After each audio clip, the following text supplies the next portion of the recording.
Thank you, Mr. Chairman. Instead of stopping the stupid spending, Democrats attack the guy who's exposing it. I think the taxpayers of this country would just as soon we stop spending their money on dumb things. Like what was the example from USAID, some transgender comic in Ireland spending money on Bert and Ernie and Big Bird on Baghdad TV. I think they would prefer we not do that. Elon Musk is exposing in the federal government exactly what he exposed at Twitter when he purchased Twitter. What did we find out there? Big government was pressuring big tech to censor Americans. And you don't have to take my word for it. We had the Twitter files. Oh, and we also had someone else in big tech send a letter to this committee and tell us exactly what they were doing. I was surprised to hear my friend from Ohio talking about a transgender comic book from I can't remember which country, but if there's a form of government expenditure taking place that we have a problem with, isn't that why the congressional oversight function exists? Don't we have a whole oversight committee, which you serve on, which I've served on, which can do that? Do we really need to hire a fourth branch of government called Elon Musk to go out and do it for us? We're about to enter into a budget process right now. We can deal with it ourselves. During his first term, President Trump proved that the president, on his own authority, can secure our borders. President Biden proved that a president who's determined to make a mockery of our immigration laws can willfully open our borders to the most violent criminals, terrorists, gangs, and cartels on this planet, and then use the Democrat sanctuary laws to protect them. This national nightmare ended at noon on Monday. But what of future presidents?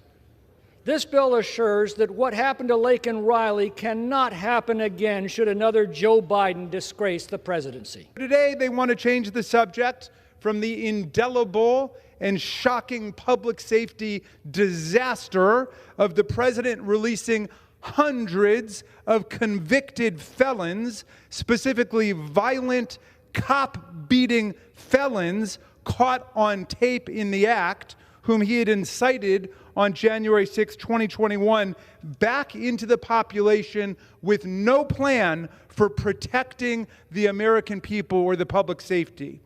So what do they want to talk about today in their wisdom? Public safety and immigration. Well, great, let's do it. This bill does nothing to address the major problems we face in the immigration system or to secure the American border.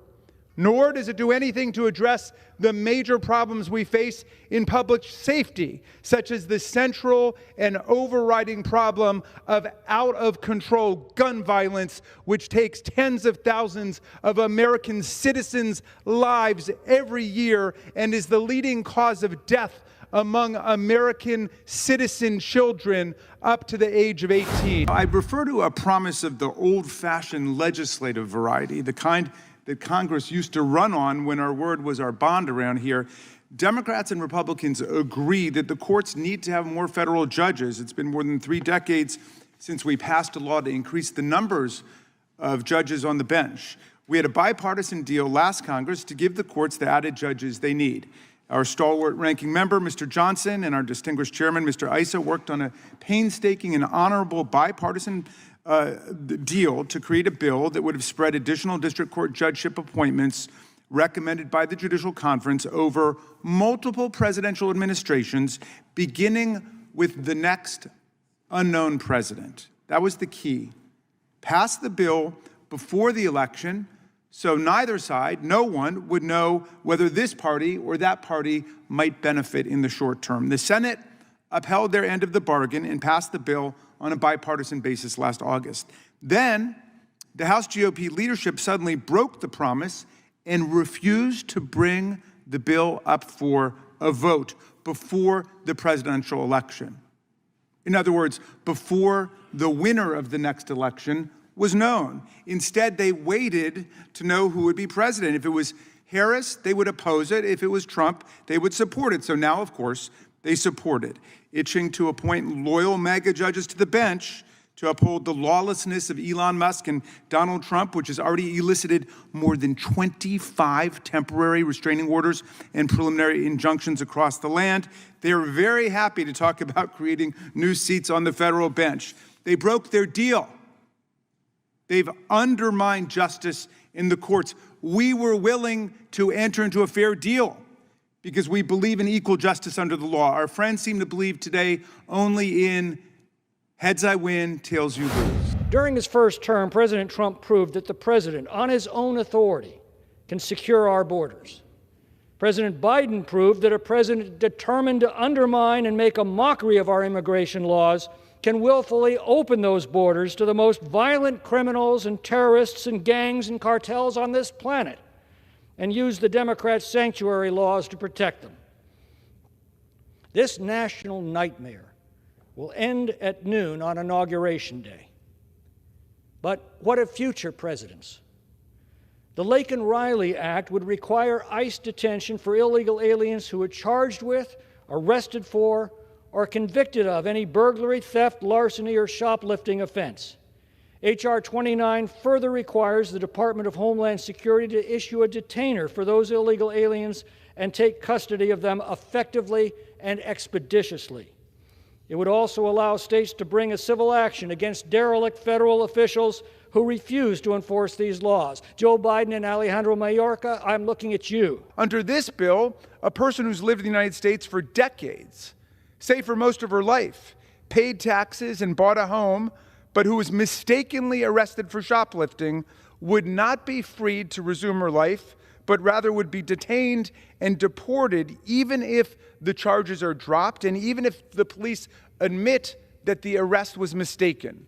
Consider a young dreamer or TPS recipient who's with a group of friends after school and someone in the group shoplifts, stealing a candy bar. To scare the whole group straight, everyone's arrested, whether they were involved in the shoplifting or not. But nobody is charged, and the charges are dropped. For most of the kids, it's a humiliating afternoon and a valuable life lesson. But for one of them, a young person who's been in America lawfully for years with his or her family, the consequences would be devastating under this legislation.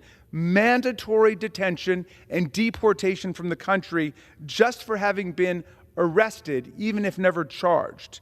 It seems to me passing strange, Mr. Speaker, that our friends are taking this position when they do not even believe that the criminal justice system can be trusted when a jury unanimously convicts someone who's had the best legal representation money can buy in the state of New York on 34 different felony criminal counts after an extended criminal trial with all due process protections, including cross-examination and the right to counsel being afforded. If the criminal justice process cannot be trusted to identify a truly guilty person, even when that person has been arrested, charged, indicted, prosecuted, represented at every stage, given an opportunity to cross-examine all witnesses and to testify personally, and then is unanimously convicted by a jury of his peers beyond a reasonable doubt, how can the criminal justice process be trusted to identify a truly guilty person just with an arrest and no indictment, no prosecution, no cross-examination, no neutral adjudication by an impartial judge, no fact-finding, and no criminal conviction by a 12-person jury beyond a reasonable doubt? Mr. Speaker, the brutal murder of Laken Riley was foreordained the day that Joe Biden took office and reversed the successful Trump policies that had finally secured our borders. Since that day, just 4 years ago, more than 7.8 million illegal aliens have been deliberately allowed into our country. The population the size of the state of Washington, our 13th largest state. Very little is done to vet these millions of illegal migrants. We don't know how many terrorists and violent criminals are among them, and worse, the Democrats don't seem to care. We know that the number of terrorists we're apprehending has skyrocketed, and that violent international crime cartels and violent foreign gangs are now operating freely in our communities, often protected from deportation and detention by the Democrats' sanctuary laws. One of these criminals has now been convicted of the brutal murder of Laken Riley. How many such monsters have the Democrats deliberately allowed into our country? We do not know. But we are slowly, painfully, and tragically finding out victim by victim. In this case, the murderer was paroled into this country through a shocking abuse of this power by the Biden administration. He was repeatedly arrested for theft and other crimes in sanctuary jurisdictions, and each time released back onto our streets. Just months before Laken Riley's murder, this murderer was arrested for theft, but he was released, and ICE did not take him into custody because of a Biden administration policy that shields many criminal aliens from arrest and deportation. Sadly, this is exactly what those who voted for Joe Biden in 2020 voted for, because this is exactly what the Democrats promised to do. Fortunately, those who voted for Donald Trump in 2024 voted to stop this tragic travesty of our immigration laws, because that is what he has promised to do and will begin doing over the Democrats' objections beginning at noon on January 20th. This bill passed the Republican House in March of last year, but Senate Democrats stopped it cold. I said at the time that today the name on the bill is Laken Riley. Tomorrow it will be another victim of these policies, another son or daughter of a loved one. It won't stop until this administration is stopped, and that can only be done by the American people. Well, thank God the American people have done exactly that. They have given this Congress and this president the tools and the mandate to secure our borders and remove every person who has broken into our country by violating our laws. But without this law, a future Democratic president could once again release dangerous illegal aliens back onto our streets to prey on our people and destroy innocent young lives like Laken Riley. This bill will stop them. I reserve the balance of my time. The Biden administration brought us back from a devastating pandemic and the Trump economic crisis by investing in American workers, American manufacturing, and American infrastructure.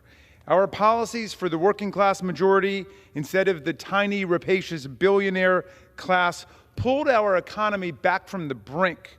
Today, our nation's economic strength is, quote, the envy of the world, as The Economist magazine put it, with an unemployment rate of 4.2%, wages rising across America, and the gross domestic product growing at a robust 3.1%. Moreover, the murder rate is way down in America. Unlawful immigration at the southern border is now below where it was when Donald Trump left office 4 years ago. Thank you, Mr. Speaker. I yield myself such time as I may consume. The gentleman is recognized. I rise in opposition to S5.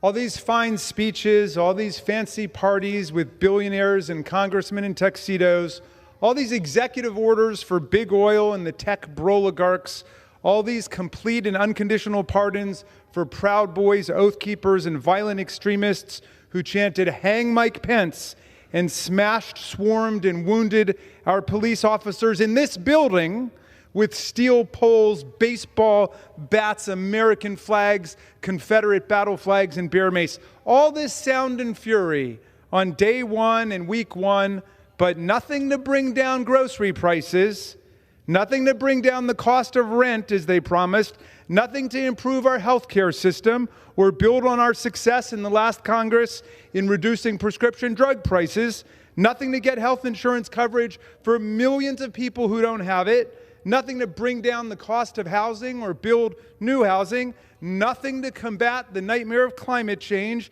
other than the full-scale retreat of withdrawing from the Paris Climate Accord, nothing to address the real problems faced by the American people. Mr. Speaker, it may surprise a lot of Americans, but we actually know how to solve these problems, how to make substantial progress on both immigration and public safety. The roadblock is that the majority completely lacks the political will to do it. Why? Well, the Republicans are divided between two extreme positions. The big business tech oligarchs who bankroll their party, who love cheap foreign labor under the current regime, and the inflamed nativist MAGA element who want to shut down all immigration, including legal immigration, and believe in right-wing conspiracy theories like the racist Great Replacement theory. Look, Congress could pass bipartisan, comprehensive immigration reform this week. Senate Republicans and Democrats reached a powerful and painstaking compromise with President Biden last year to fortify our border with more border agents and more enforcement, more detection technology, more asylum judges, and more funding. But President Trump told House Republicans to tank this popular bipartisan agreement, to sink it. He didn't want a bipartisan border solution to improve things in the real world. He wanted a permanent border crisis to run against on TV. Not doing anything means that Trump doesn't offend his big business supporters who want cheap foreign labor under the current regime, but it allows him to pander indefinitely to his MAGA base with nativist rhetoric and tiny little messaging bills that move a few words around but don't fundamentally change anything. We should add to the tough border measures already negotiated last Congress a meaningful pathway to citizenship proposed for Dreamers, TPS holders, and other law-abiding, productive immigrants. If we move from demagoguery to deliberation, we can flesh this out and we can make immigration work for America, a nation built on immigrants.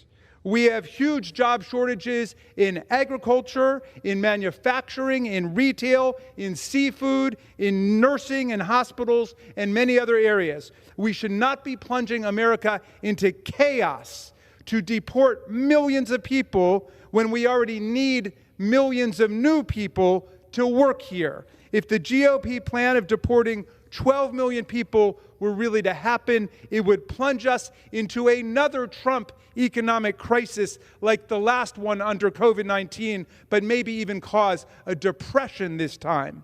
The vast majority of Americans know what common sense dictates. We must make it a lot harder for people to get into our country illegally, but we must make it a lot easier for people to get into our country lawfully. And to understand the fundamental difference the left has with us conservatives. Democrats believe it is the career elected bureaucrats who are supposed to run the country. We don't think that's the way it's supposed to work. We actually think it's the people who put their name on a ballot who get elected by we the people who make the decisions. And the guy who got 77 million votes on November 5th says he wants Elon Musk working for him, the elected member who heads the executive branch working for him, every bit as much as the federal employees, the people in Treasury who are supposed to have all the answers, or in USAID who be the career officials, working for him to expose stupid things our government is spending money on. And the Democrats are going to attack that guy? Go ahead. Go right ahead. But we know the real consequences of having this administrative state, these bureaucrats run things. We got two witnesses here who've lived it. Ms. Wade and Mr. Smith. They're here to tell about how that had impacted their business. So I appreciate the chairman having this hearing. This is exactly the kind of hearing we have to have. And I appreciate the work the president and his team are doing to expose the stupid things bureaucrats spend the hard-earned money of the people we get the privilege of representing. I yield back. Mr. Chairman, in the last 22 days, Donald Trump's billionaire government has taken a wrecking ball to public institutions and the rule of law in America. The agent of the chaos is Elon Musk, a, quote, special government employee purportedly working on technological reform. More crucially, he's a big businessman whose floundering Tesla sales in Europe create huge financial pressures for him, according to the business press. Even more crucially, he's a government contractor who collects billions of federal taxpayer dollars every single year, and yet has not filed a single employee ethics disclosure form as required by law. He has access not only to computers controlling his own billion-dollar payments from us, the people, but to computers containing his contractor rivals' contract bids, their contracts, their invoices, and their payment systems. Yet he has not shown us a single conflict of interest waiver form for these multiple egregious apparent conflicts of interest. He and his mutant teenage racist computer hackers have taken possession of financial payment systems at the United States Department of Treasury, meaning data access to the private financial records of every American citizen. every member of Congress, every federal prosecutor, every regulator who's supposed to be looking at what his business does, every private lawyer and every federal judge who they're now calling for the impeachment of because they dare to speak up for the rule of law. What could go wrong with this situation? Fortunately, we do still have an Article 3, a working federal judiciary, which has issued no fewer than 12 injunctions in 3 weeks. 12 temporary restraining orders or preliminary injunctions in 3 weeks against the illegality of this arrangement. If my GOP colleagues want to do it the right way, the fair way, and the way that they agreed to do it last year, let's do it. I've got the exact same bill, the precise bill we all agreed to last year, drawn up for this Congress, and we're ready to support it. This is the deal we all agreed to last year. The number of judicial appointments, Mr. Chairman, is exactly the same. The order of appointments by the states, exactly the same. And just as before, these appointments would begin with the next president, whoever that may be, right? It could be J.D. Vance, it could be Hank Johnson, it could be, if the Constitution changes, and I know some people are itching for that, it could be Donald Trump for all we know. Whoever is the president, we would do it, but we don't know. That's the whole thing. We're in the Rawlsian original position here.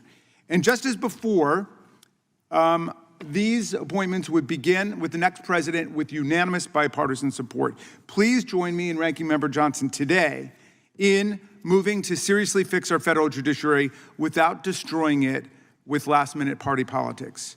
And if you can't support the exact same agreement we all entered into, then we must call this hearing out for what it is, a power grab. A week ago, President Trump signed an executive order declaring that he and the Attorney General will interpret the law for the executive branch. That statement cuts directly against the decision in Marbury versus Madison. And this is what I want to ask you about today, Judge Timkovich, so I'll give you a little forewarning. I want to talk about Marbury versus Madison. There, the Supreme Court said the judiciary could order Secretary of State Madison to deliver a signed judicial commission to William Marbury, even if the president told him not to. Remember, Marbury versus Madison is Secretary of State James Madison, not President Madison. Jefferson was the president, and he was telling Madison not to deliver the judicial commission that had already been signed and sealed, though not delivered. Chief Justice Marshall said, "It is emphatically the province and the duty of the judicial department to say what the law is," debunking more than 2 centuries ago the delusions of executive supremacy in interpreting the law that are circulating in Washington today. Former Trump Chief of Staff John Kelly told the press that President Trump, quote, prefers the dictator approach to government. Candidate Trump told Fox News host Sean Hannity in December of 2023 that he would be, quote, a dictator on day one. Just last week, the official White House X account posted a picture of Donald Trump wearing a crown and proclaiming, long live the king. He must have forgotten about Tom Paine, who he actually had the audacity to quote on Inauguration Day, who said that in the autocratic societies, the king is the law, but in the free societies, the law is king. The law is king. We overthrew monarchy in a revolution, and our Constitution explicitly bans the award of titles of nobility. President Trump has been hard at work removing safeguards against lawlessness and corruption. He's been gutting the career civil service and replacing it with an army of sycophants. He's illegally sacked 18 inspectors general, the people responsible for rooting out waste, fraud, and abuse. He's been slashing into independent and bipartisan agencies charged with protecting the rights of workers, the integrity of elections, the safety of consumer products, our bank deposits. He's been ordering career prosecutors to carry out unlawful orders in criminal cases to test whether their loyalty is to the Constitution or to him personally. He's been firing people who refuse to bend the knee, including staunch conservative Republicans. He's been threatening FBI agents for doing their jobs and investigating members of violent extremist militias who beat cops as they mobbed the Capitol in their drive to overturn the 2020 election. He's attempted, with the stroke of a pen, to revoke birthright citizenship, which is enshrined in the 14th Amendment. He's shut down agencies created by the Congress, which he has no power to do.